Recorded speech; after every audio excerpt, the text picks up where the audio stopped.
सुगंधा और उसकी सास कांता के बीच एक अजीब सी जंग रहती थी। ये जंग थी किचन में कौन ज्यादा अच्छा काम करेगा और घर के सदस्यों के दिल जीतेगा। और उनकी इस जंग में हमेशा कुर्बान होते थे उनके दोनों पति। कैसे? आइए देखते हैं इस किचन पॉलिटिक्स की कहानी में। एक दिन किचन में, माँ जी, आज मैं बना रही हूँ मेथी की सब्जी। इस खाने से घर वालों के पेट की सारी समस्या खत्म हो जाएगी। और मैं बना रही हूँ तड़के वाली छाछ, जिसे पीते ही गैस की समस्या कभी नहीं होगी। दोनों अपने अपने खाने को लेकर टेबल पर पहुंच जाती हैं। तभी सुगंधा के ससुर उसकी बनाई सब्जी की तारीफ कर देते हैं। अरे वाह, मेथी की सब्जी भी बनी है, बड़ी ही स्वादिष्ट है। वाह बहू वाह। अरे बहू, लेकिन इसमें इतनी सारी मेथी बर्बाद करने की क्या जरूरत थी? देखिए माँ जी, ये तो वो मेथी है जो आप रात में भिगोकर सुबह उसका पानी पीती हैं, और जो मेथी फेंक देती हैं उसी से मैंने ये सब्जी बनाई है। अरे वाह बहू, तुमने तो बड़ा ही समझदारी का काम किया। बस अब क्या था, कांता जी का तो मानो ये सुनकर खून ही सूख गया। वो फैसला कर लेती है कि किसी भी तरह वो अपने खाने की तारीफ लेकर ही रहेगी और सुगंधा को किचन में उसकी कमियां गिनाएगी।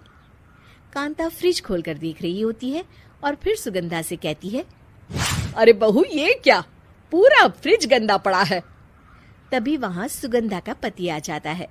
वो सुगंधा को डांट कर कहता है, सुगंधा, तुम्हें कितनी बार कह रखा है कि वायरस फैल रहा है, साफ सफाई का पूरा ख्याल रखना है, लेकिन तुम किचन में इतनी गंदगी रखोगी तो कैसे चलेगा।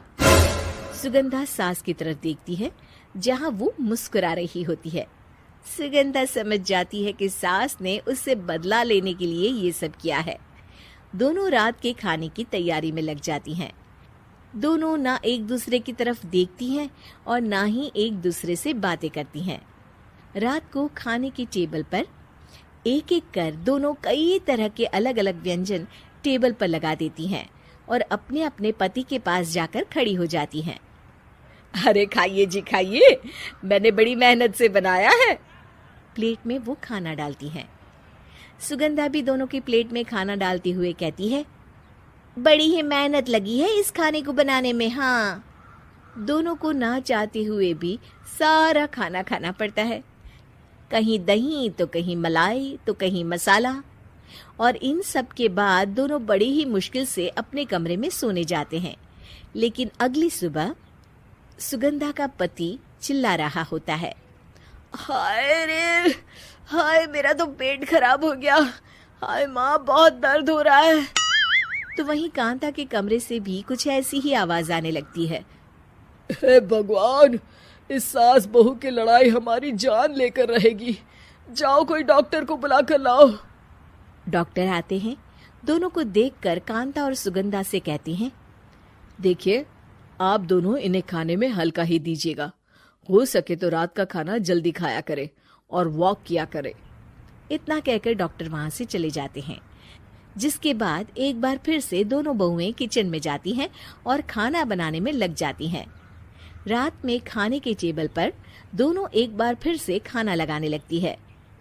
पापा जी, मैंने ये पतली मूंग की दाल की खिचड़ी के साथ ये पापड़ और पुदीने की चटनी भी बनाई है। अरे बहू, अभी अभी बेचारे पेट की बीमारी से गुजरे हैं, इतना भारी खाना तो डॉक्टर ने भी मना किया है ना। देखिए, मैंने आप दोनों के लिए सूप बनाया है। और दोनों उन लोगों की प्लेट में खाना डालने लगती हैं। तभी दोनों एक साथ बोल पड़ते हैं, बस करो, हमें माफ करो, हमें नहीं खाना इस घर में, ना खिचड़ी और ना ही सूप। हम इंसान हैं, एक वक्त में एक ही खाना खा सकते हैं। बस करो, हमें माफ करो, हमें नहीं खाना इस घर में, ना खिचड़ी और ना ही सूप। हम इंसान हैं, एक वक्त में एक ही खाना खा सकते हैं। इतना कहकर वो दोनों वहां से चले जाते हैं। कहानी का अंत। आप लोग उम्मीद कर रहे होंगे कि अंत में सब ठीक हो जाएगा। नहीं जनाब, अगर सास बहू के बीच सब ठीक हो जाए तो आप ये सीरीज देखे ही क्यों? तो मजा लीजिए इस चैनल में सास बहू से जुड़ी कहानियों का, क्योंकि ये ऐसा रिश्ता है जिसकी मिठास उसकी खटास में हमेशा ज्यादा ही रहती है।